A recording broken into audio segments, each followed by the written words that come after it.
kita berkumpul dalam rangka untuk memperingati satu peristiwa besar menyangkut seorang manusia besar yang memiliki nama besar dan sejarah yang besar karena berjiwa besar, dan semua itu tidak lain dan tidak bukan karena beliau dididik dan dibesarkan oleh yang maha besar, yaitu peristiwa Maulid Nabi besar Muhammad sallallahu alaihi wasallam.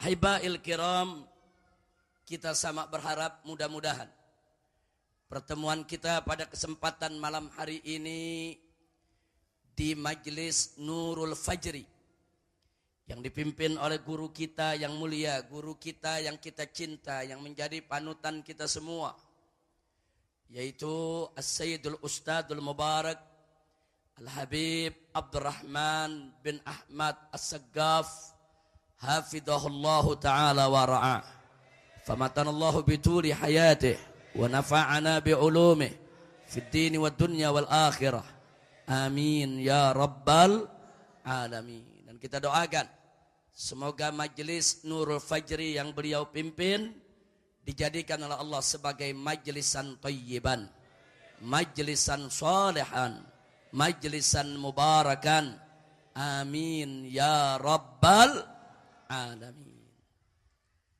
Mudah-mudahan pertemuan kita pada kesempatan malam hari ini akan menjadi penyebab turunnya rahmat dan barakah. Dan semoga tidak kita pulang dari tempat ini kecuali dosa dan kesalahan kita diampuni oleh Allah, dan kesulitan kita semua dimudahkan oleh Allah, segala penyakit kita disembuhkan, dan kita mendapatkan kebahagiaan dari dunia hingga akhirat, amin ya rabbal alamin. Ahibail kiram, Nabi yang kita peringati maulidnya pada malam hari ini adalah seorang Nabi yang diutus oleh Allah subhanahu wa ta'ala sebagai rahmat untuk semesta alam. Allah nyatakan dalam Al-Quran, faqala ta'ala wa innaka wa ma arsalnaka illa rahmatal lil alamin. Dan Nabi yang kita peringati maulidnya pada malam hari ini adalah Nabi yang berakhlak sangat mulia, sangat agung. Nabi yang luar biasa sempurna kepribadiannya, sebagaimana Allah firmankan, faqala ta'ala li nabiyyihi Muhammadin sallallahu alaihi wasallam fi akhlaqihi sallallahu alaihi wasallam wa innaka la'ala khuluqin azim. Luar biasa. Pertanyaannya saudara, kenapa Nabi yang diutus ini kok akhlaknya begitu agung, akhlaknya begitu mulia, akhlaknya begitu sempurna? Salah satu jawabannya adalah karena misi kenabian yang dibawa oleh beliau adalah untuk penyempurnaan akhlak. Sebagaimana beliau sabdakan dalam satu hadis yang diriwayatkan oleh Al-Imamul Baihaqi fi Sunanihi Al-Kubra, di mana Nabi mengatakan dalam hadisnya, innama bu'ithu li utammima makarimal akhlak. Nabi yang mengatakan, innama bu'ithu li utammima makarimal akhlak. Sesungguhnya aku ini diutus oleh Allah hanya untuk menyempurnakan kemuliaan akhlak. Innama adatun min adawatil hasr. Innama itu dalam bahasa Arab biasanya digunakan lil hasr, untuk pembatasan. Jadi kalau kita terjemahkan dalam bahasa Indonesia, sesungguhnya aku ini telah diutus oleh Allah hanya untuk menyempurnakan kemuliaan akhlak. Kenapa hanyanya saya ulangi? Kenapa hanyanya saya garis bawahi? Artinya semua ajaran yang dibawa oleh Nabi, baik yang berkenaan dengan akidah maupun yang berkenaan dengan syariat, tujuannya tidak lain dan tidak bukan adalah untuk menyempurnakan akhlak. Kenapa kita tidak boleh mempersekutukan Allah? Supaya akhlak kita mulia. Kenapa kita tidak boleh terlibat dalam praktek perdukunan? Supaya akhlak kita mulia. Kenapa kita tidak boleh mempelajari ilmu sihir, apalagi menggunakannya, supaya akhlak kita mulia? Kenapa kita diwajibkan sehari semalam sholat 5 waktu? Supaya akhlak kita mulia. Kenapa kita diwajibkan puasa di bulan Ramadan? Supaya akhlak kita mulia. Kenapa kita diwajibkan membayar zakat? Kenapa diwajibkan menunaikan ibadah haji bagi yang mampu? Kenapa kita diwajibkan dengan aneka ragam kewajiban? Jawabnya, supaya akhlak kita mulia. Kenapa kita tidak boleh berzina? Tidak boleh berjudi? Tidak boleh menenggak minuman keras? Tidak boleh mencuri? Tidak boleh korupsi? Tidak boleh menjara? Tidak boleh menzalimi? Tidak boleh menganiaya? Kenapa saudara? Tidak lain dan tidak bukan supaya akhlak kita mulia. Adanya halal dan haram dalam ajaran Islam tidak lain dan tidak bukan untuk menyempurnakan akhlak umat manusia, saudara. Oleh karenanya, manakala akidah seseorang itu sudah mantap, syariatnya sudah tegak dijalankan, niscaya pasti akhlaknya akan mulia, saudara. Dusta kalau ada orang mengaku akidahnya kuat. Dusta kalau ada orang mengaku sebagai pejuang syariat, kalau ternyata akhlaknya rusak, akhlaknya bejat, dusta. Kenapa kita katakan dusta, saudara? Karena akhlak adalah cerminan. Mana mungkin akidah seseorang itu kuat manakala kita lihat akhlaknya rusak. Mana mungkin dia menjadi seorang pejuang syariat, penegak syariat, manakala akhlaknya bejat. Enggak mungkin, saudara. Makanya suatu ketika mari kita lihat Nabi kita tercinta Sayyiduna Muhammad sallallahu alaihi wasallam ditanya oleh seorang sahabat. Sahabat ini mengabarkan kepada Nabi. Apa katanya? Ya Rasulullah, wahai Rasulullah, inna fulana tasuman nahara wa taquman laila walakinnaha tu'zi kiranaha bilisaniha. Wahai Rasulullah, ada seorang perempuan rajin puasa di siang hari, rajin bangun malam, sholat di tengah malam hari, luar biasa ibadahnya, sholat malamnya, puasanya. Walakinnaha, akan tetapi perempuan tersebut tu'dzi jiranaha bilisaniha, dia suka mengganggu tetangganya dengan lisannya, saudara. Mulutnya suka mengganggu tetangga, ketus, judes, tetangga dibuat sakit hati, tetangga dibuat tidak nyaman, tetangga dibuat tidak aman dari gangguan lisannya, saudara. Lalu apa jawab Nabi? Nabi mengatakan la khaira fiha. Perempuan tersebut la khaira fiha, tidak ada kebaikan dalam dirinya. Masya Allah. Saudara, dia sholat. Bukan hanya sholat fardu yang 5. Sholat malamnya rajin. Dia puasa. Bukan hanya puasa Ramadan yang wajib. Hampir tiap hari dia puasa. Tapi sholat dan puasa aja tadi, saudara, tidak mengantarkan dia kepada akhlak yang baik. Tidak membentuk akhlaknya. Tidak menyempurnakan akhlaknya. Tidak memuliakan akhlaknya. Nabi mengatakan la khaira fiha, tidak ada kebaikan dalam dirinya. Kenapa? Sebab sholat dan puasanya tidak mampu menghijrahkan dia dari sifat yang tidak baik kepada sifat yang baik, saudara. Karena itu hati-hati soal akhlak, saudara. Akhlak ini punya kedudukan luar biasa dalam syariat Islam.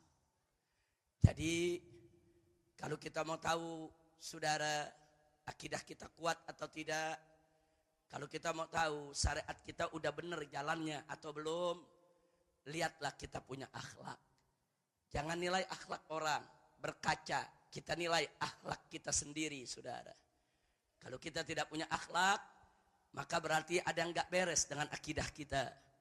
Ada yang gak beres dengan syariat kita, saudara. Karena kalau akidah dan syariatnya beres, niscaya akhlaknya pasti mulia. Alhamdulillah. Kira-kira jelas tidak? Jelas tidak?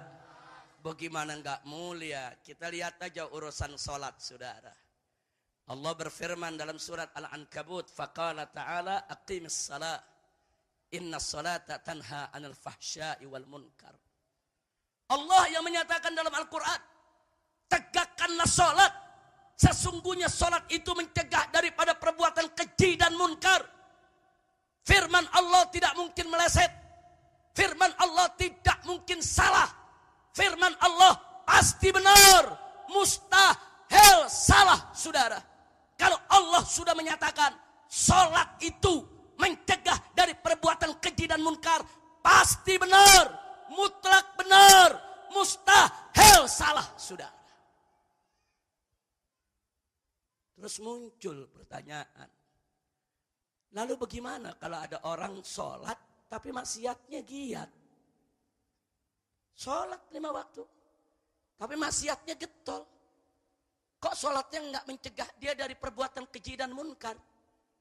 Sholatnya rajin 5 waktu, tapi maksiat jalan terus. Ini bagaimana sinkronisasinya dengan firman Allah tadi? Saudara, firman Allah enggak mungkin salah. Firman Allah pasti benar, mutlak benar, mustahil salah. Lalu bagaimana? Kalau kita sholat tapi maksiat tetap giat, berarti ada enggak beres dalam sholat kita, saudara. Bukan firman Allah yang salah, bukan ayat Al-Quran yang salah. Ada yang enggak beres dalam kita melaksanakan sholat. Introspeksi diri, periksa sholat kita, di mana tidak beresnya, saudara. Karena manakala sholat dilaksanakan lengkap syaratnya, sempurna rukunnya, ikhlas niatnya, khusyuk pelaksanaannya, niscaya pasti akan menjadi benteng dari perbuatan keji dan munkar, saudara. Enggak mudah dia berbuat munkar, enggak mudah dia berbuat maksiat. Sekalipun orang yang rajin sholat, suatu ketika jatuh ke lembah dosa, dia akan segera bertobat, dia akan segera takut kepada Allah. Kenapa? Sholatnya menjadi benteng dia, saudara. Nah, jadi kalau dia rajin sholat, maksiatnya giat, periksa. Coba periksa, ada apa di sholat? Oh, salah satu rukun sholat baca surat Al-Fatihah. Periksa surat Al-Fatihahnya. Udah benar apa belum bacaannya? Minta dikoreksi sama guru kita. Jamaah Majelis Taklim Nurul Fajri, minta dikoreksi sama Habib Abdurrahman. Habib, bacaan kami udah benar belum nih? Makharijul hurufnya, tajwidnya, panjang pendeknya, periksa. Kalau ternyata Fatihah kita tidak betul, pantas sholatnya tidak jadi benteng, saudara. Maaf Pak Bu ya, banyak di antara kita karena surat Al-Fatihah sering kita dengar dari kecil, apal tanpa ngelihat. Apal karena ngedengar. Nah sekali-kali koreksi bacaan kita dengan lihat mushaf Al-Quran. Udah benar belum bacaan kita? Sambil perdengarkan ke ustadz kita, udah benar belum cara bacanya? Kalau ternyata sudah betul, sudah bagus, periksa lagi yang lainnya. Kan rukun sholat banyak, saudara. Periksa satu persatu. Oh, kalau dia punya rukun sudah sempurna, jangan lupa periksa syaratnya. Salah satu syarat sholat kan harus suci dari hadas kecil dan hadas besar, saudara. Salah satu syarat sholat kan kita mesti punya wudu, saudara. Periksa dong wudunya. Wudunya udah bener apa belum? Kalau wudunya belum bener, pantas sholatnya belum bisa jadi benteng. Oh, wudunya sudah bagus. Kalau begitu periksa wudunya dengan apa? Oh, wudunya dengan air. Airnya bagaimana? Oh, airnya suci, mensucikan, bersih. Ngambilnya dari mana? Dari sumur dalam tanah. Ngambilnya pakai apa? Pakai mesin air. Mesin airnya pakai tenaga apa? Tenaga listrik. Listriknya dari mana? Boleh nyolong. Ya pantes. Kadang-kadang kita nggak teliti, saudara. Pantes sholatnya tidak jadi benteng. Periksa.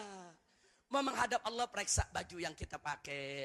Periksa ini kita punya badan, ini tumbuh dari gizi yang halal atau haram. Periksa. Innallaha thayyibun la yaqbalu illa thayyib. Allah itu thayyib, enggak nerima kecuali yang thayyib, saudara. Allah enggak terima amalan yang dicampur aduk dengan yang haram, saudara. Nah, saya tidak katakan sholatnya tidak sah. Enggak, bukan perkara soal sholatnya sah atau tidak. Tapi sholatnya tadi tidak mampu menjadi benteng dari perbuatan keji dan munkar. Maka itu saya mau tanya semua di sini siap jaga sholatnya, siap sempurnakan sholatnya. Takbir, sallu ala nabi, Allahumma salli wa sallim alaih wa ala alih. Nah, jadi saudara, itu baru satu contoh sholat. Sholat benteng dari perbuatan keji dan munkar. Makanya kalau orang sholat, dia jauh dari perbuatan keji dan munkar. Kalau jauh dari perbuatan keji dan munkar, maka akhlaknya akan mulia. Kita puasa, untuk apa puasa? Kan Allah nyatakan dalam Al-Quran, la'allakum tattaqun, supaya kamu makin bertakwa, makin indah takwanya kepada Allah. Jadi orang kalau takwanya udah indah kepada Allah, niscaya akhlaknya juga akan mulia. Kira-kira jelas tidak? Jelas tidak? Jelas tidak?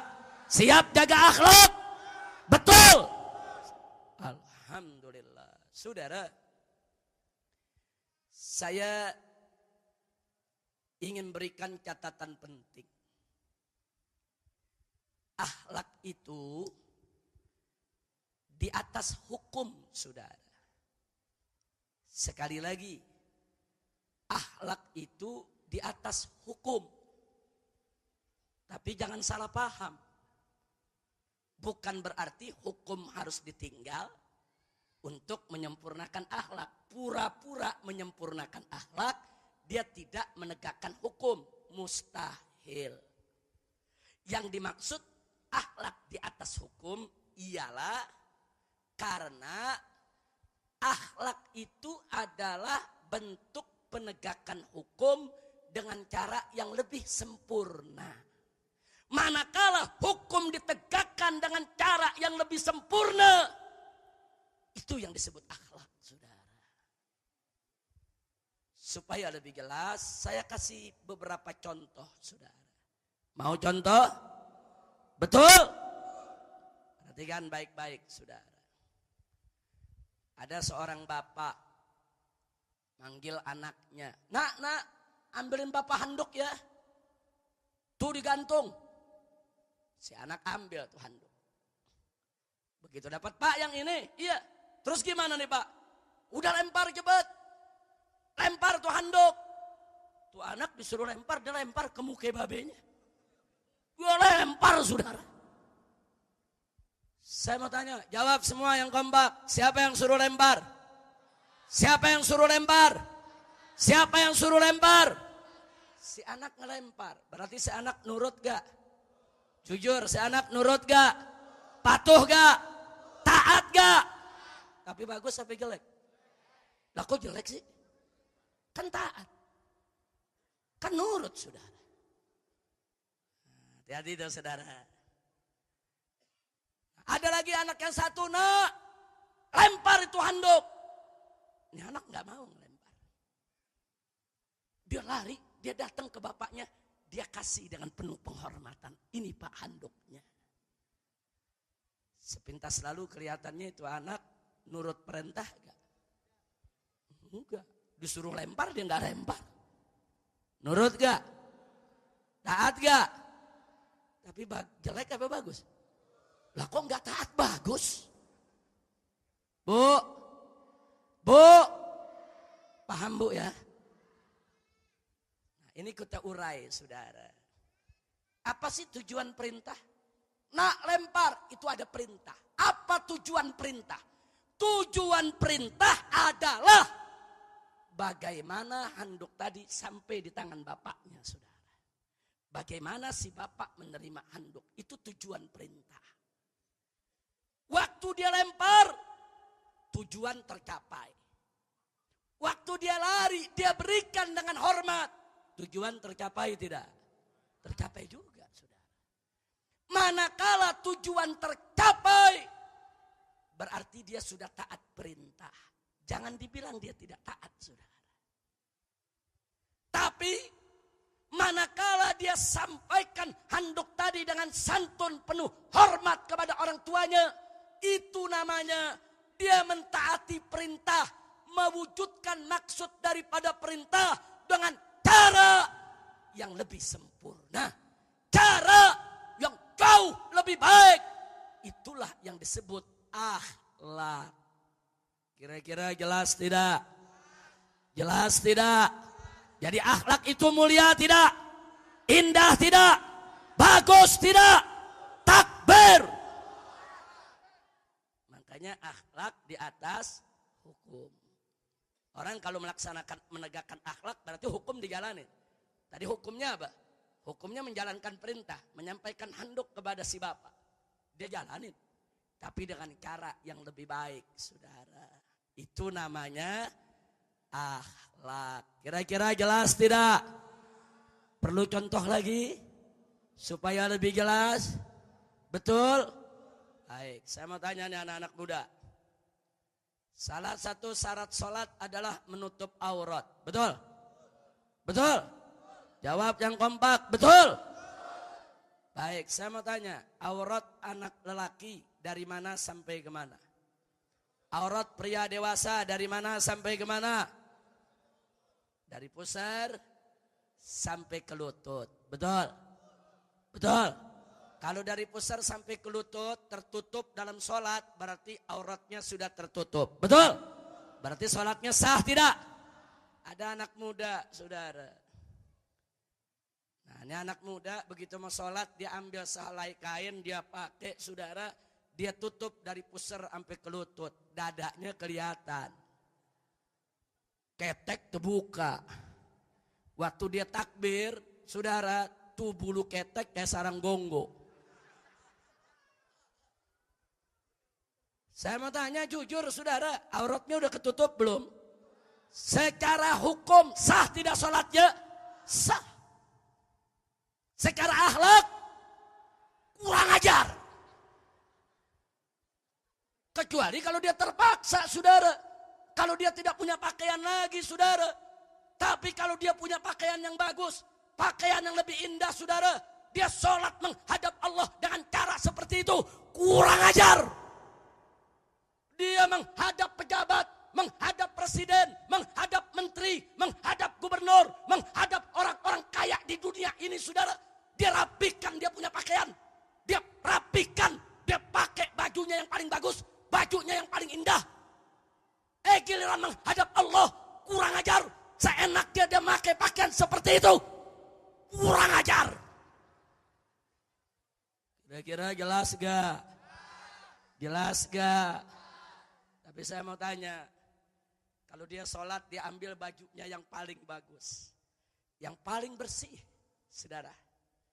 Yang terbaik, dia tampil di hadapan Allah dengan penampilannya yang paling bagus. Auratnya tertutup, sholatnya sah gak? Akhlaknya terjaga, sholatnya berkah gak? Itu yang disebut akhlak. Jadi akhlak itu saudara, pelaksanaan hukum atau penegakan hukum syar'i dengan cara yang lebih sempurna, yang lebih baik, yang lebih berakhlak, itu yang disebut akhlak. Kira-kira jelas tidak? Paham semua? Mau contoh lagi? Ente mau contoh melulu. Memang makin banyak contoh, makin jelas. Betul. Kita kalau dikasih rumus matematika sama guru atau rumus fisika sama guru, contoh satu, kadang-kadang masih nggak nyambung. Tapi kalau banyak contoh, lama-lama nyambung, saudara. Betul. Betul. Mau contoh lagi? Saya berikan contoh lagi, saudara. Nabi mengajarkan, kalau mau baca Al-Quran, bersiwak. Bersihin tuh mulut. Mulut giginya biar bersih, mulutnya enggak bau, baca Quran. Makanya bersiwak sebelum membaca Al-Quran, hukumnya sunnah. Sunnah. Nah saya mau tanya, kalau ada orang habis makan jengkol, mulut bau, udah enggak pakai sikat gigi, enggak pakai kumur, main baca Quran, saudara. Saya mau tanya, dosa gak? Enggak. Karena bersiwak tadi bukannya wajib, tapi sunnah. Tapi saya mau tanya, baca Quran mulut bau jengkol, akhlak gak? Sikat gigi yang bersih. Ini yang kita mau baca, firman Allah, kalam Allah. Enggak boleh kita sembarangan, saudara. Makanya dalam madhab al-Imam Asy-Syafi'i radhiyallahu ta'ala anhu ditegaskan, saudara, saking memuliakannya Al-Quran, sampai pegang mushaf Al-Quran mesti ada wudhu, saudara. Sampai orang yang hadas kecil, saudara, apalagi hadas besar, nggak boleh memegang mushaf Al-Quran yang hadas besar, dan tidak boleh membaca ayat suci Al-Quran. Kenapa? Saking mulianya Al-Quran. Terlepas dari perbedaan pendapat antar madhab, saudara. Terlepas dari perbedaan, masing-masing punya dalil. Tapi kalau bicara akhlak, memang mesti begitu baca Al-Quran. Baca Al-Quran, ambil wudhu dulu, bersihkan diri kita. Saudara, setelah itu bersihkan juga mulut kita dari bau-bau yang tidak sedap. Duduk yang rapi menghadap kiblat. Dan mushaf letakkan di tempat yang lebih tinggi dari dengkul kita, saudara. Jangan anak-anak muda sekarang, saya lihat saudara sebagian ada bikin pengajian tafsir Al-Quran, Al-Qurannya dia taruh di bawah dengkulnya. Akhlak di mana? Akhlak, saudara, duduk bersilah, di depannya di atas karpet ditaruh Al-Quran, dengkulnya lebih tinggi dari Al-Quran, kurang ajar. Saudara, ini Al-Quran. Isinya adalah kalam Allah, firman Allah yang maha suci, maha agung, berakhlak. Jadi nggak boleh sembarangan, saudara. Kira-kira jelas tidak? Jadi saya nggak mau masuk ke perbedaan pendapatnya, enggak. Saya mau masuk ke akhlaknya. Walaupun Anda punya keyakinan, nggak punya wudhu, nggak apa-apa megang mushaf Al-Quran. Tapi alangkah baiknya kalau Anda tetap menghormati mushaf Al-Quran, ambil wudhu dulu sebelum menyentuhnya. Akhlak. Ambil aja pelajaran. Sampai mulut bau aja, Nabi gak kasih baca Quran. Jangan dulu. Bersihin dulu mulutnya. Bagaimana kalau badan kotor? Bagaimana kalau badan junub, ngepet, belum mandi, mau megang mushaf? Jangan, saudara. Yang bersih, yang akhlak, saudara. Ini Al-Quranul Karim. Kira-kira jelas tidak? Jelas tidak? Jadi kalau anda baca Al-Quran, saudara, siap bersuci, siap membersihkan mulut, takbir. Kira-kira jelas gak? Mau contoh lagi? Oh bisa sampai subuh nih. Nggak apa-apa sampai subuh. Betul. Ente sampai subuh, aneh pulang. Ente pikir layar tancap. Lanjut. Baik. Rukun nikah ada 5. Ada pengantin laki, ada pengantin perempuan, ada wali. Salah satu wali yang paling utama adalah ayah kandung daripada pengantin perempuan, saudara. Kemudian ada 2 orang saksi yang adil. Dan yang kelima ada sighah, akad, ijab dan qabul. Saya mau tanya, ada anak muda umur 17 tahun. Jatuh cinta sama seorang wanita, dilamar, dikawinkan, lengkap rukunnya, saudara. Mahar dia bayar semua. Syarat dia penuhi, saudara. Lengkap rukun yang 5, udah dinikahin. Ada walinya, ada pengantennya, ada saudara saksi-saksinya, bahkan ada pengulu, saudara. Saya tanya, nikahnya sah gak? Secara hukum sah gak? Sah gak? Tapi ada problem. Si anak muda nggak ngelapor sama babenya. Bapak sama ibunya nggak tahu dia kawin, saudara. Bukan bapak ibu yang perempuan. Bapak ibu dia. Dia merasa dia anak muda, lelaki. Karena saudara, yang namanya ibunya si lelaki, pengantin laki, bapaknya pengantin laki, bukan syarat nikah, bukan rukun nikah. Nikahnya tetap sah, sudah sah. Secara hukum sah, tapi secara akhlak kurang ajar. Lo bagaimana nggak kurang ajar, saudara? Hati-hati, anak muda, kau coba-coba menikah tanpa pengetahuan ayahmu dan ibumu. Ya, nikahmu memang sah, tapi hati-hati. Kalau ibumu tersinggung, bapakmu tersinggung, mereka kecewa, mereka sakit hati, mereka marah, kau bisa durhaka kepada orang tua. Uququl walidain, dosa besar. Buat apa? Perkawinan walaupun sah, kalau dosa besar, enggak berkah, saudara.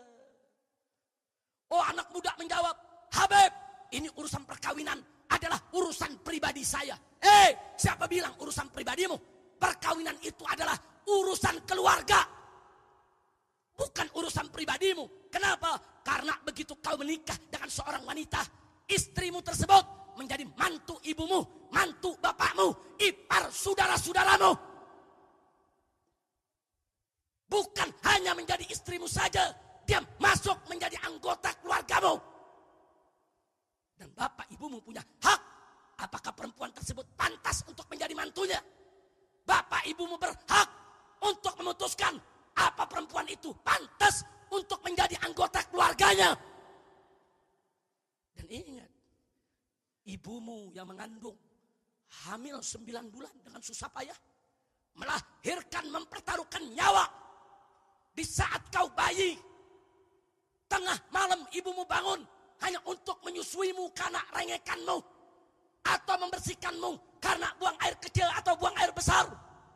Bapakmu yang banting tulang, kuras keringat, setengah mati, membiayai hidupmu, membeli pakaianmu, makananmu, pendidikanmu, kesehatanmu. Bahkan berapa banyak bapak yang terpaksa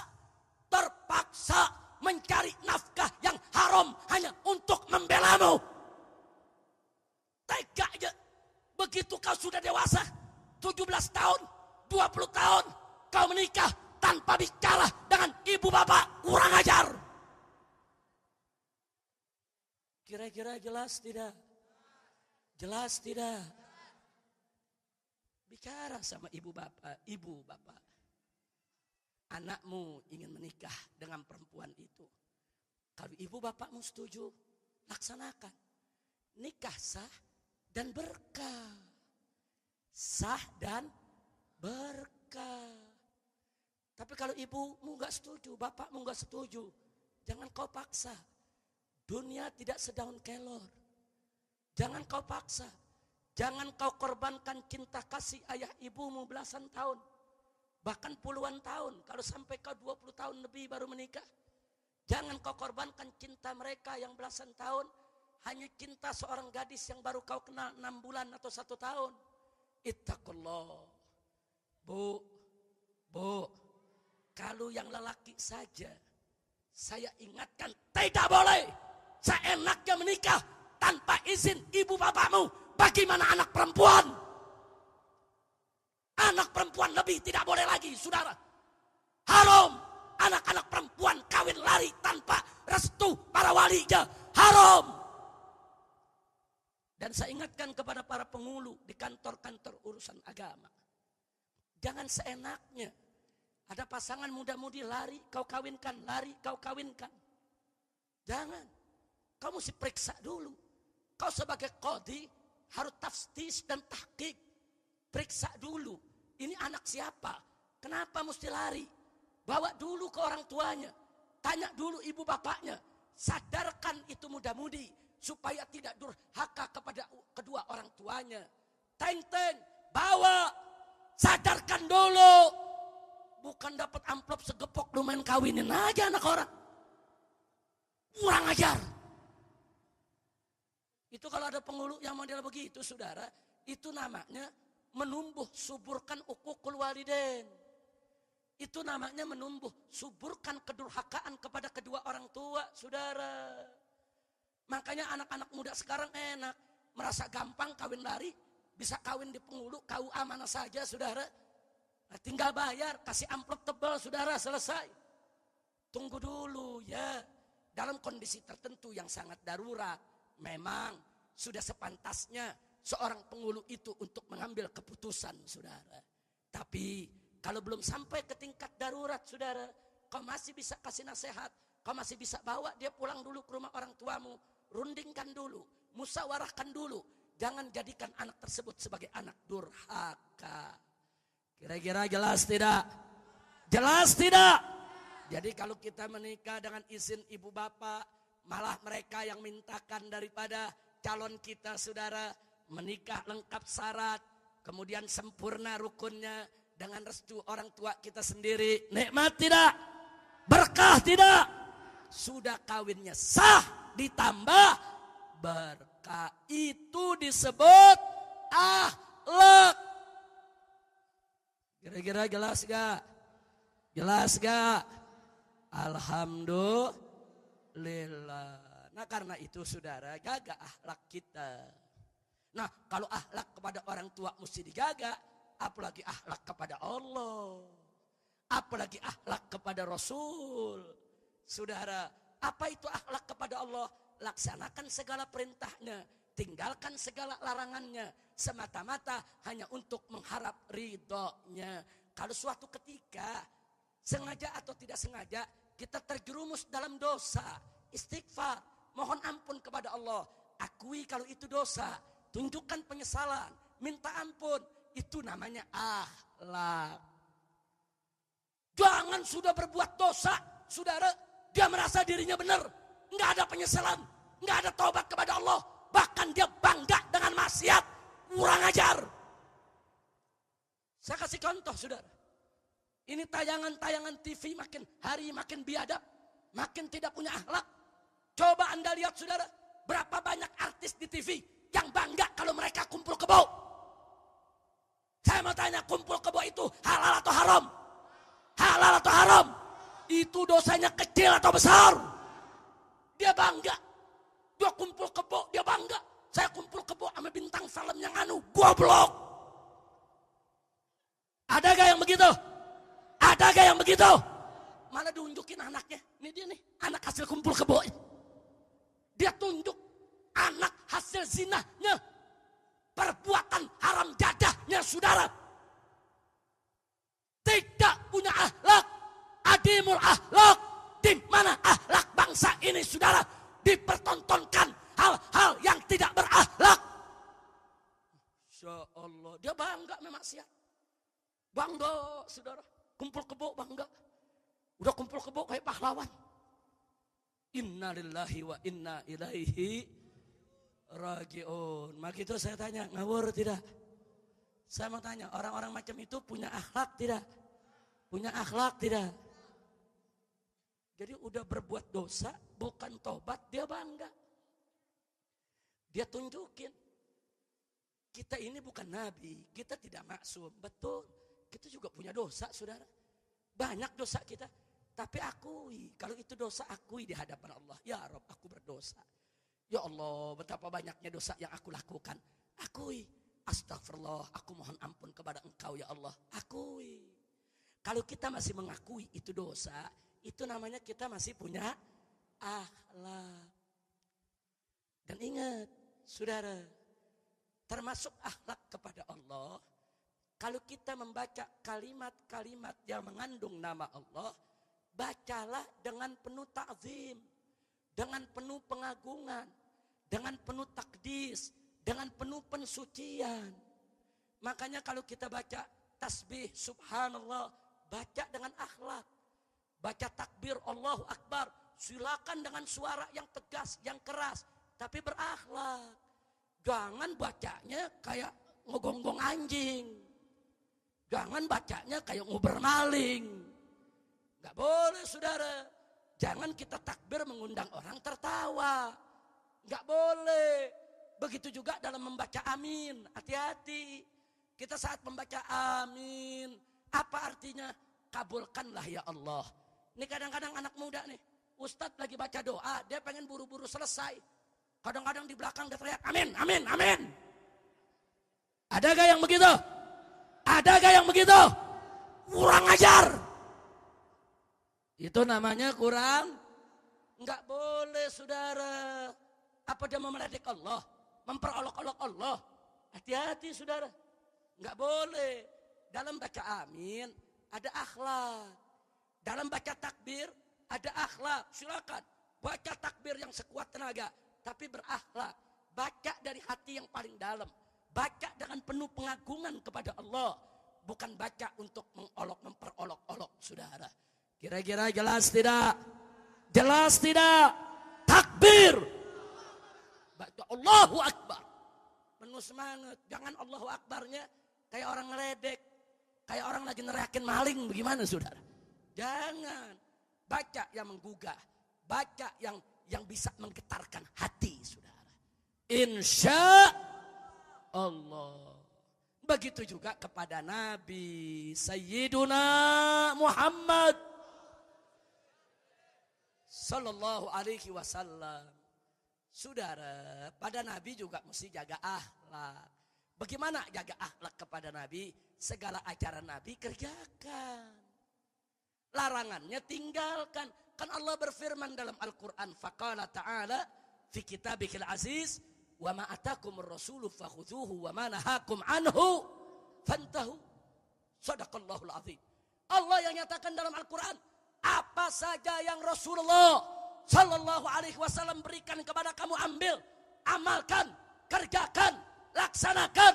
Dan apa-apa yang Nabi larang, stop, tinggalkan. Jangan coba-coba dikerjakan. Itu akhlak kepada Nabi. Termasuk akhlak kepada Nabi. Kalau nyebut nama Nabi jangan sembarangan saudara. Ini kadang-kadang ada dai-dai muda. Saudara, seenaknya kalau ngomong di TV, di forum, nyebut nama Nabi seenak waduknya. Muhammad begini, Muhammad begitu, Muhammad berkata begini, Muhammad berkata begitu. Muhammad mana? Tukang sayur. Ngomong ini nama Nabi, saudara. Sebut Nabi Muhammad, Sayyiduna Muhammad, Habibuna Muhammad. Atau sebut Rasulullah. Jangan seenak menyebut Muhammad, Muhammad, Muhammad, saudara. Ada yang protes. Habib Rizik. Memang gak boleh. Kita manggil Nabi pakai gelar-gelar tuh gak boleh. Nabi gak kasih. Kita panggil Sayyiduna Muhammad. Kata dia gak boleh. Loh kenapa gak boleh? Kata dia bid'ah. Bid'ah itu sesat. Sesat itu masuk neraka. Kalau gitu Habib Rizik mengajarkan kesesatan. Wow. Jawab jangan. Jawab jangan. Kapan jawabnya? Udah malam. Kapan jawabnya? Udah malam. Enggak apa-apa. Ibu udah izin suami, Bu. Sampai malam. Semua sampai malam. Betul? Mau hujan. Enggak apa-apa hujan-hujanan. Lu hujanan gua enggak mau. Panjang nih, Beb. Enggak apa-apa dijawab. Betul? Oh diprotes media enggak boleh manggil Nabi pakai Sayyidina. Udah gitu apa dia bilang? Ada hadisnya. Nabi bersabda, kata dia nih, la tusayyiduni. Jangan kau sayyidkan aku. Jangan panggil aku sayyidi atau sayyiduna. Haram, bid'ah, musyrik, masuk neraka. Jawab jangan. Jawab jangan. Saudara, ini yang ngomong begini lucu. Dia anti bid'ah tapi hadisnya palsu. Kan lucu saudara. Anti bid'ah, hadis lu palsu. Paul. Enggak ada hadis latu sayyiduni saudara. Dalam bahasa Arab tidak ada kata sayyada yusayyidu. Kalaupun ada mestinya sawada yusawwidu. Latu sawwiduni. Udah bikin hadis palsu, ketangkep basah, salah lagi. Ini dia nih saudara. Teriaknya anti bid'ah pakai hadis palsu. Ada kebon. Saya mau tanya, hadis palsu boleh dipakai gak? Jawab yang kompak, hadis palsu boleh dipakai gak? Hadis palsu boleh dipakai tidak? Haram. Gak boleh saudara. Hati-hati saudara. Jangan sembarangan ngomong. Udah anti bid'ah pakai hadis palsu. Lu pakai hadis palsu biangnya bid'ah. Tahu? Betul?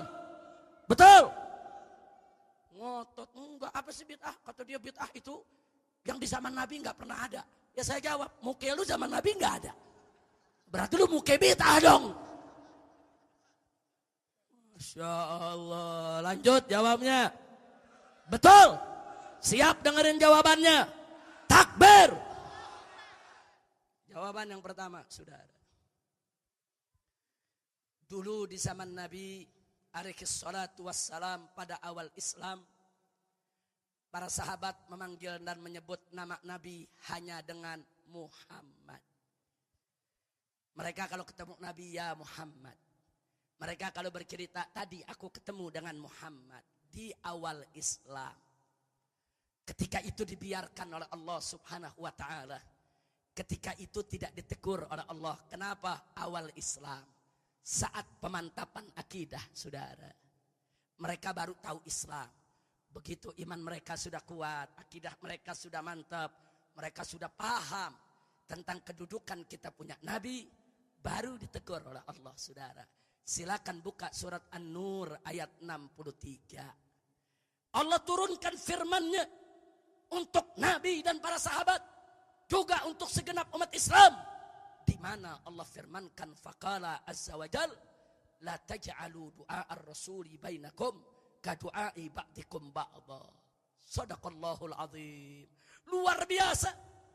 Allah menyatakan dalam ayat tadi, umat Islam, jangan sekali-kali kalian menjadikan panggilan Nabi, panggilan Rasul, sebutan nama Nabi di antara kalian seperti sebagian kalian memanggil sebagian yang lainnya. Kalau di antara kalian suka manggil sesama kalian hanya nama saja, untuk Nabi tidak boleh. Dilarang oleh Allah, saudara.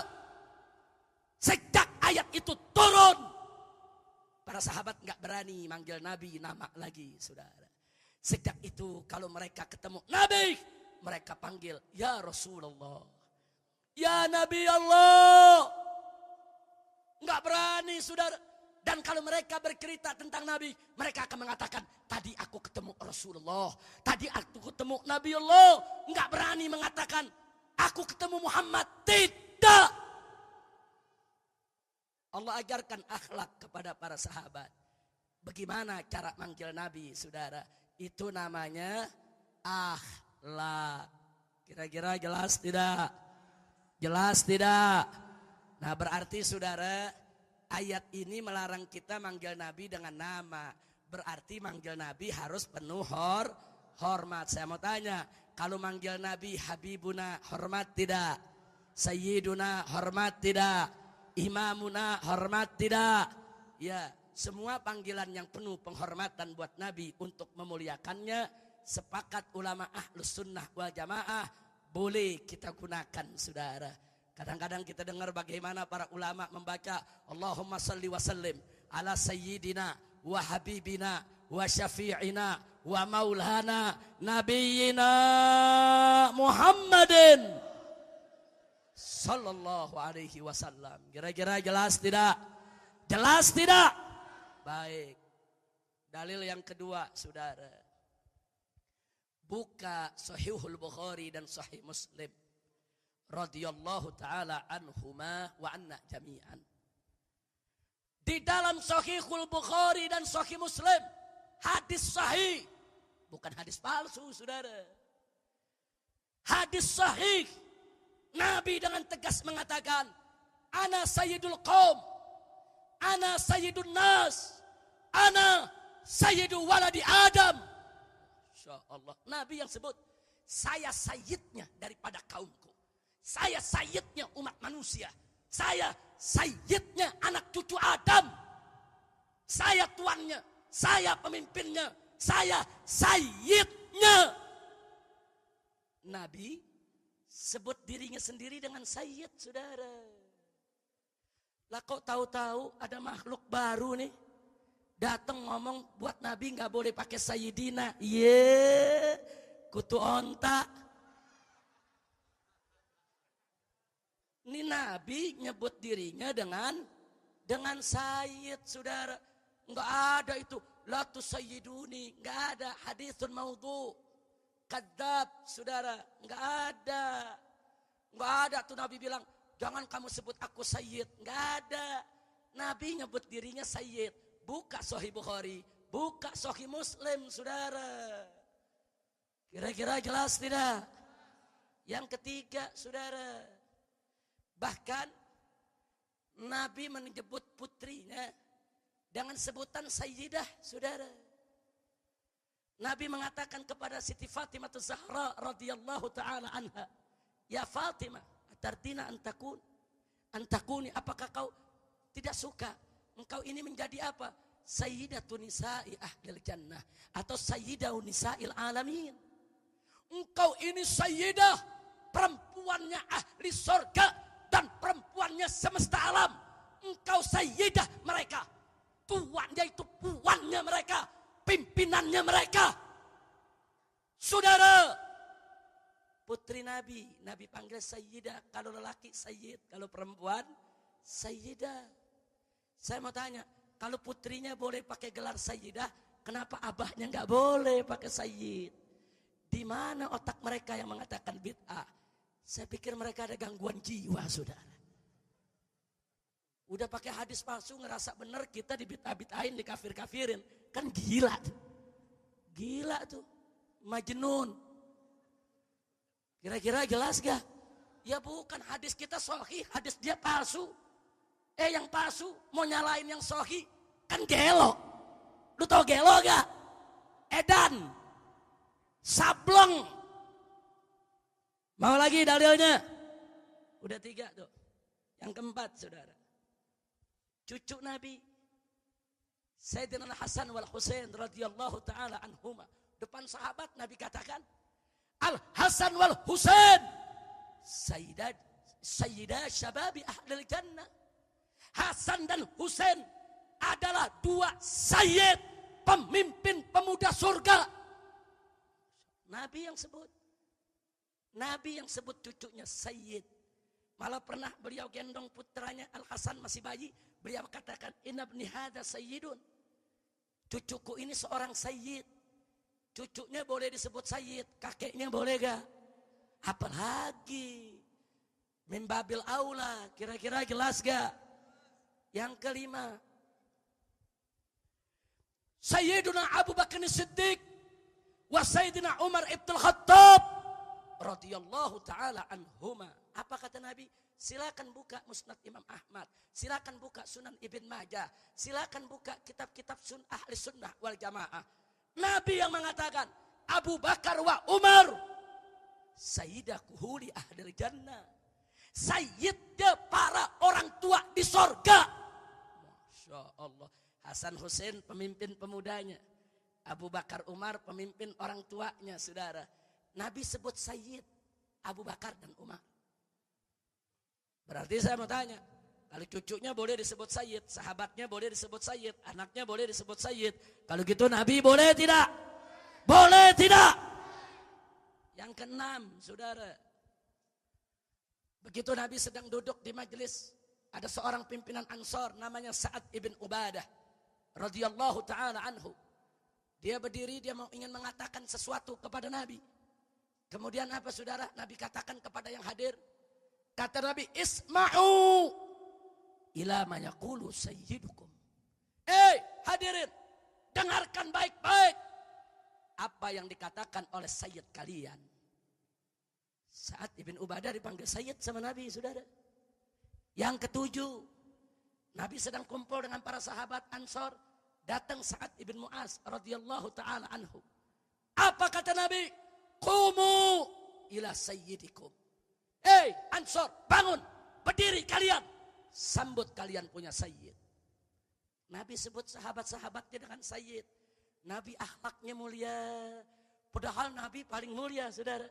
Tapi tetap beliau memuliakan para sahabat. Beliau enggak merendahkan sahabat. Beliau enggak melecehkan sahabat. Beliau panggil sahabatnya dengan Sayyid, saudara. Saya tanya, kalau begitu Nabi kita berakhlak tidak? Mulia tidak? Sallu ala Nabi. Alhamdulillah. Kira-kira jelas gak? Yang ke-8. Buka Bukhari Muslim, saudara. Kali ini ada yang menarik. Sayyidina Umar ibn Khattab radhiyallahu ta'ala anhu berhadapan dengan Sayyidina Abu Bakar. Faqala Umar li Abi Bakrin. Sayyidina Umar berkata kepada Sayyidina Abu Bakar radhiyallahu ta'ala anhuma. Apa kata Sayyidina Umar? Anta sayyiduna. Hei Abu Bakar, anta sayyiduna. Engkau adalah sayyiduna, sayyidnya kami, tuannya kami, pemimpinnya kami. Sayyidina Umar enggak ragu manggil sayyiduna kepada Abu Bakar. Yang ke-9 ada lebih menarik. Bilal disebut sayyiduna sama Sayyidina Umar, saudara. Apa kata Sayyidina Umar? A'taqa sayyiduna Abu Bakrin sayyidana. Al-murad bi sayyidana ats-tsani Bilalan. Saudara, apa kata Sayyidina Umar? A'taqa sayyiduna, yaitu sayyid kami, pemimpin kami telah memerdekakan sayyidana, sayyid kami yang lainnya. Maksudnya Bilal. Dulu Bilal dimerdekakan oleh Sayyidina Abu Bakrin. Bilal mantan budak berkulit hitam, saudara. Bukan pejabat, bukan orang yang punya kekuasaan tinggi. Tetap disebut dengan penuh mulia oleh Sayyidina Umar dengan sebutan Sayyiduna Bilal, saudara. Sallu ala Nabi. Berarti saya mau tanya, berarti akhlak para sahabat tinggi tidak? Mulia tidak? Takbir. Sallu ala Nabi. Allahumma salli wa sallim alaihi. Udah berapa dalil kita sampein? 1 ayat Quran. Yang 8 hadis sahih. Ada makhluk pakai hadis palsu. Kira-kira menang yang mana? Ayo, mau ikut hadis palsu apa sahih? Mau ikut hadis palsu apa Quran? Kalau begitu yang mereka yang mengatakan gak boleh pakai sayyiduna, ngawur tidak? Ngawur tidak? Mana orangnya? Enaknya udah salah pakai hadis palsu, pakai nyala-nyalain habaib. Habaib salah tuh, kiai-kiai salah tuh, ngajarin umat kesesatan, pala lu bomenyan. Kadang-kadang nih orang jenggot selembar, udah sok tahu dianggap ilmunya banyak. Jenggot selembar, bikin celana kekurangan bahan. Pokok ngafir-ngafirin ahlus sunnah. Ngawur tidak? Ngawur tidak? Makanya sekarang saya tanya, setelah ada jawaban begini saudara, berarti boleh gak manggil Nabi Sayyiduna Muhammad? Bukan hanya Nabi, para sahabat pun kita panggil. Sayyiduna Abu Bakar Siddiq, Sayyiduna Umar ibn Khattab, Sayyiduna Utsman ibn Affan, Sayyiduna Ali ibn Abi Talib radhiyallahu ta'ala anhum ajma'in. Kira-kira jelas gak? Jadi jangan ragu-ragu saudara. Jangan ragu-ragu. Nah cuman ingat, kalau baru belajar jangan sok berdebat. Oh, kadang-kadang jamaahku udah dapat 9 dalil nih. Besok nih gua mau ajak berdebat dia nih. Begitu dia berdebat saudara, lusanya dia berubah nggak mau pakai sayyidina. Loh kok begitu? Nah orang goblok berdebat. Kita kalau ilmu belum menguasain, belum matang, belum mantap, jangan sok berdebat. Kira-kira jelas gak? Jelas gak? Makanya saya mau titip pesen nih. Ini jamaah semua nih, Nurul Fajri. Jangan ngaji ke majlis yang bukan ahlus sunnah wal jamaah. Saya nggak suruh Anda ganggu mereka, jangan ganggu mereka. Tapi jangan hadir. nanti Anda jadi rancu, pemahamannya jadi bercampur aduk, nanti Anda bingung sendiri. Jangan, kadang-kadang jamaah dikasih tahu so pinter, Habib, Anda mau ikut majelisnya Wahabi nih. Nah terus, ya pokoknya kalau macam-macam saya berdebat, dia berdebat, besoknya dia jadi Wahabi. Nah orang goblok berdebat. Ada lagi yang satu, Habib saya mau hadir nih di majelisnya Syiah nih. Nah terus mau ngapain di sono? Ya pokoknya kalau ada Syiah yang caci maki Abu Bakar Umar, saya pentil aja, saya ngamuk. Ya udah dia berangkat, besok dia yang maki-maki Abu Bakar sama Umar. Kenapa? Nah orang goblok. Makanya kalau orang gak punya ilmu, gak usah berdebat. Jangan sok berdebat, belajar. Fas'alu ahla dzikri in kuntum la ta'lamun. Tanyakan saja kepada ulama yang ngerti. Kalau kita tidak tahu, di Nurul Fajri ada Habib Abdurrahman yang mengajar. Enggak paham, tanya sama Habib Abdurrahman. Enggak ngerti, tanya kepada Habib Abdurrahman, saudara. Jangan sok iktihad sendiri, ngasih fatwa sendiri, sok berdebat sendiri. Akhirnya jadi rancuh daripada pemahaman kita. Betul? Maka itu saya mau tanya, siap jaga Ahlus Sunnah wal Jamaah? Betul? Jadi mulai hari ini saudara, apa Anda ragu menyebut Nabi dengan Sayyiduna? Ragu tidak? Ragu tidak? Jangan ragu saudara. Jangan sebut Sayyiduna. Sayyiduna Muhammad sallallahu alaihi wasallam. Sampai di sini kira-kira apa yang saya sampaikan jelas tidak? Paham tidak? Nah kemudian saudara, saya mau menyampaikan sekedar nasihat. Saya agak risih, prihatin dan khawatir, saudara. Di mana-mana negeri umat Islam ini diadu. Perang di mana-mana. Sunni dengan Sunni, Syiah dengan Syiah, Syiah dengan Sunni, Wahabi dengan Sunni, Wahabi dengan Syiah, Wahabi dengan Wahabi. Di mana-mana. Saudara, ratusan ribu orang sudah meninggal dunia. Jutaan peluru sudah diletuskan. Tapi sayang sekali tidak satu peluru pun diarahkan ke Israel. Tidak ada satu mayat pun yang dibunuh adalah mayat tentara Israel. Kenapa kita mesti saling bunuh di antara kita? Saudara, antar madhab ini ilmu lawan dengan ilmu. Hujjah lawan dengan hujjah. Kitab lawan dengan kitab. Logika lawan dengan logika. Jangan segala sesuatunya sesama umat Islam diselesaikan dengan perang, diselesaikan dengan senjata. Inna lillahi wa inna ilaihi raji'un. Nah khususnya di Indonesia saya ingin jaga. Saya ingin mengajak semua yang ada, ayo kita jaga. Maka itu nasihat yang tulus, ikhlas dari hati saya yang paling dalam. Saya sampaikan kepada kelompok Wahabi maupun kelompok Syiah. Sebagai kelompok minoritas di Indonesia, tolong yang minoritas biar tahu diri. Dan kita Ahlus Sunnah yang mayoritas agar tahan diri. Kalau yang minoritas tahu diri, yang mayoritas tahan diri, insya Allah nggak bakal terjadi bentrok di antara kita. Betul? Betul? Saya mau tanya, Ahlus Sunnah siap tahan diri? Siap tahan diri? Ahlus Sunnah nggak pernah mengganggu madhab lain, saudara. Tapi madhab lain juga mesti tahu diri dong. Hei Wahabi, kami tidak paksa kau keluar dari Wahabi. Silakan kau jadi Wahabi. Silakan kau jalankan keyakinanmu. Tapi kau tahu diri. Ini Indonesia negeri Ahlus Sunnah. Ini negeri Asy'ari Syafi'i. Ada etika-etika yang tidak boleh kau langgar. Di Indonesia ini kalangan Asy'ari Syafi'i sudah terbiasa dengan tawassul, dengan tabarruk, dengan marhabanan, dengan saudara mengirimkan hadiah untuk mayit, fawatih, zikir, dengan memperingati peringatan maulid. Itu sudah menjadi tradisinya kalangan Asy'ari Syafi'i, bukan hanya di Indonesia, di seluruh dunia, saudara. Nah kalian Wahabi datang ke Indonesia, kalian gak mau tawassul, silakan. Kalian gak mau tabarruk, silakan. Kalian gak mau ziarah kubur, silakan.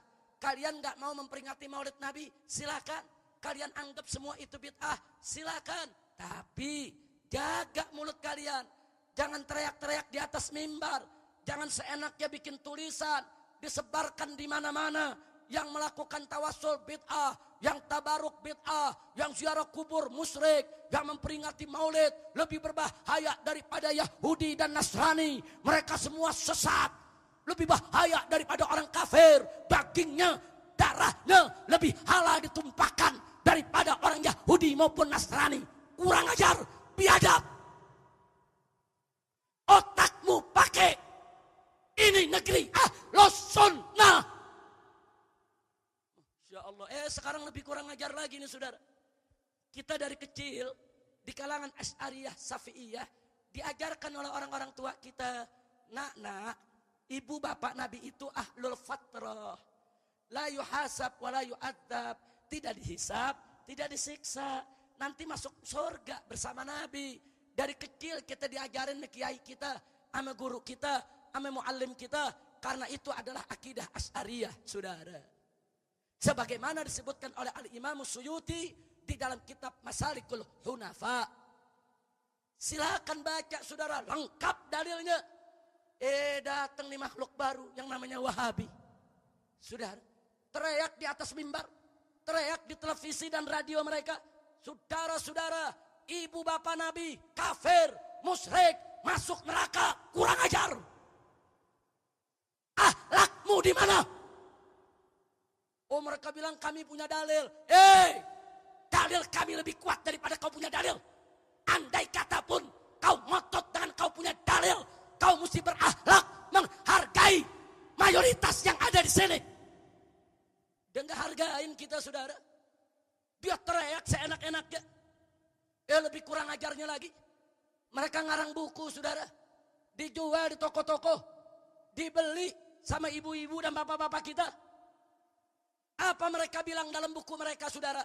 Mereka tulis dalam buku mereka bahwa Asy'ari sesat, menyesatkan. Kurang ajar. Ini dia, saudara. Silakan. Silakan. Ada buku-buku yang dikarang, saudara. Oleh mereka, saudara, menyesatkan Asy'ariyah. Kalangan Asy'ariyah mereka katakan sesat, menyesatkan, menentang Allah, masuk neraka. Kurang ajar. Di tengah-tengah kita mereka berani mengkafirkan kita semua, saudara. Kalau Asy'ariyah dikafirkan, berarti NU semua kafir. FPI semua kafir. Habaib-habaib itu yang Ahlus Sunnah semua kafir, saudara. Muallim Betawi, saudara, yang majalisnya majalis Sunniyah itu semua kafir, saudara. Kurang ajar. Ilmu enggak seberapa ngafir-ngafirin orang, saudara. Ya, selama beberapa tahun ini, saudara, kami diam. Kami biarkan mereka, kami ajak mereka dialog, kami rangkul. Ya, ada Wahabi-Wahabi yang moderat, Wahabi-Wahabi yang cukup bagus, Wahabi-Wahabi yang mau diajak dialog, yang tidak mudah mengkafirkan orang. Dengan mereka, kami bisa duduk dialog, saudara. Tapi ada Wahabi-Wahabi yang ekstrim. Seenaknya dia kafirkan ibu bapak Nabi. Dia kafirkan kaum Asy'ari semua, saudara. Ini negeri Ahlus Sunnah. Saya mau tanya yang hadir, saudara. Kalau kita dari kecil diajarkan cinta sama keluarga Nabi, betul? Betul? Termasuk ibu dan bapak Nabi, betul? Tahu-tahu datang nih Wahabi baru di negeri kita kaki maki keluarga Nabi. Marah tidak? Marah tidak? Marah tidak? Masih untung belum disembelih sama Aswaja di jalan, saudara. Hati-hati Wahabi. Kalau Anda tidak bisa jaga lisan Anda, saya khawatir nanti Anda disembelih sama Aswaja di tengah jalan. Hati-hati. Jangan Anda pikir kalau Aswaja diam, Aswaja takut. Bukan takut. Kami cinta damai. Kami tidak mau ada keributan. Tapi kalian mesti tahu diri. Jadi warga yang baik. Jangan caci maki orang. Ahlus Sunnah tidak pernah caci maki mereka. Betul? Betul? Nah, begitu saya mau tanya, siap jaga Ahlus Sunnah? Jawab yang kompak, siap jaga Ahlus Sunnah? Siap bela Ahlus Sunnah? Takbir! Begitu juga Syiah, saudara. Ini ada Syiah yang ekstrim.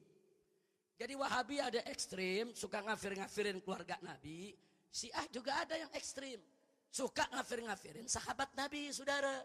Ini Syiah nggak bener. Kalau mau jadi Syiah yang akhlak, yang baik, yang santun, yang sopan, yang tidak ngafir-ngafirin orang. Saya mau tanya sama yang hadir. Selama ini kita dari kecil kalau dengar nama sahabat baca apa? Baca apa yang kompak? Sayyiduna Abu Bakar Siddiq, Sayyidina Umar ibn Khattab, Sayyidina Utsman ibn Affan, Sayyidina Ali ibn Abi Thalib. Kenapa kita taraddi kepada sahabat? Karena kita cinta. Kenapa kita cinta? Saudara, karena jasa mereka luar biasa. Mereka membela Allah, membela Rasulnya, mengorbankan waktu, tenaga, pikiran, harta benda, jiwa raga untuk nabinya. Tahu-tahu sekarang ada seenaknya mencela mereka. Siapa mereka yang ingin menghina Abu Bakar, Umar, yang ingin menghina Utsman dan Ali? Kurang ajar. Siapa kalian? Apa jasamu kepada Islam, kepada Nabi? Nah, sekarang saya mau tanya nih yang hadir. Kalau Anda udah biasa cinta sahabat, tahu-tahu dengar Sayyidina Abu Bakar dicaci maki, marah gak?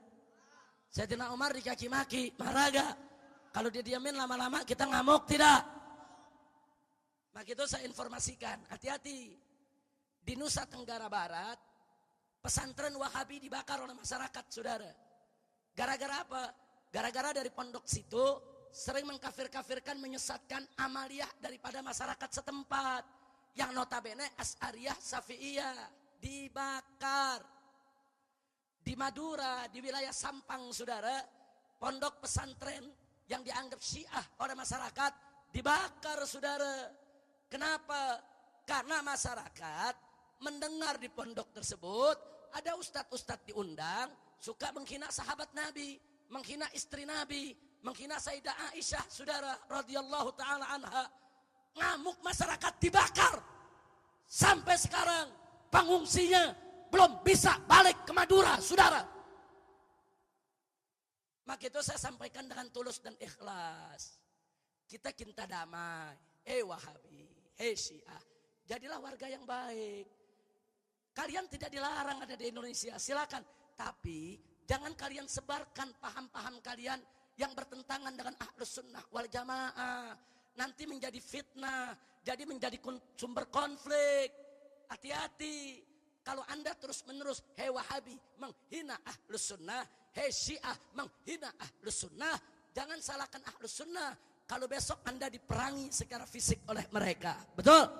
Saya mau tanya yang ada di sini, apa Ahlus Sunnah takut melawan Wahabi? Apa takut melawan Syiah? Siap jaga aswaja, siap bela Islam, takbir. Tapi saya tanya, kalau Wahabinya tahu diri, nggak pernah caci maki kita, mengkafirkan kita, apa kita ganggu? Kalau Syiahnya tahu diri, dia nggak nyebarin ajarannya di tengah-tengah kita, nggak caci maki sahabat, apa kita ganggu?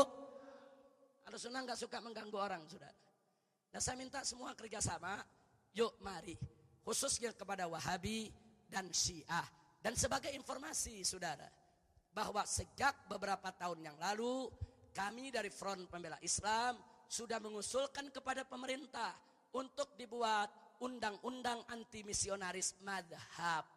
Apa maksudnya? Selain madhab Ahlus Sunnah wal Jamaah, Asy'ari, Syafi'i tidak boleh disebarluaskan di Indonesia. Tapi bukan berarti madhab lain gak boleh ada. Bukan. Madhab lain silakan ada di Indonesia. Silakan hidup dengan tenang di Indonesia. Gak ada masalah. Silakan. Tapi mereka tidak boleh menyebarluaskan ajarannya di tengah masyarakat Ahlus Sunnah. Untuk apa? Lidaf'il fitan. Untuk kita mencegah terjadinya konflik. Setuju tidak? Setuju tidak? Jadi undang-undang ini penting. Harus ada sanksinya. Oh, kalau ada yang di luar Ahlus Sunnah mencaci maki Ahlus Sunnah di atas mimbar, kita nggak usah marah. Tangkap, adili, jebloskan ke penjara, saudara. Itu kalau ada undang-undang. Oh, ada mencaci maki sahabat, kita nggak usah ngamuk. Tangkap, adili, jebloskan ke penjara, saudara. Penjara nggak usah lama-lama, 5 tahun, 10 tahun, atau hampir lindung bebulu. Setuju? Setuju? Maksudnya sampai dia tobat, saudara. Jangan lagi mencaci maki Ahlus Sunnah wal Jamaah. Kira-kira setuju tidak? Sebelum saya akhiri, setuju tidak? Takbir! Nah, kenapa ini kami ajukan ke pemerintah? Sebab kalau pemerintah tidak buat undang-undangnya, nanti masyarakat awam aswaja bikin undang-undang sendiri. Pokoknya yang caci maki sahabat gue sembelih, mau bilang apa? Pokoknya yang caci maki ibu bapak Nabi gue sembelih, mau bilang apa? Pokoknya yang mengatakan maulid itu bid'ah, gue sembelih, mau bilang apa saudara? Ini Ahlus Sunnah udah ngebelenak saudara. Dikit-dikit dikafirin, dikit-dikit dikafirin. Mentang-mentang kita diam, dianggap kita takut. Tidak saudara. Nah, maka itu saya ingatkan, ini negeri Ahlus Sunnah wal Jamaah. Tolong Wahabi dan Syiah tahu diri. Saudara, jangan bikin panas umat Islam. Apalagi liberal, saudara. Yang suka menghina Allah, menghina agama, menghina Al-Quran. Hati-hati, hati-hati. Kau tidak hentikan hinaanmu kepada agama, jangan salahkan umat Islam. Kalau besok kau disembelih oleh umat Islam dimanapun kau berada.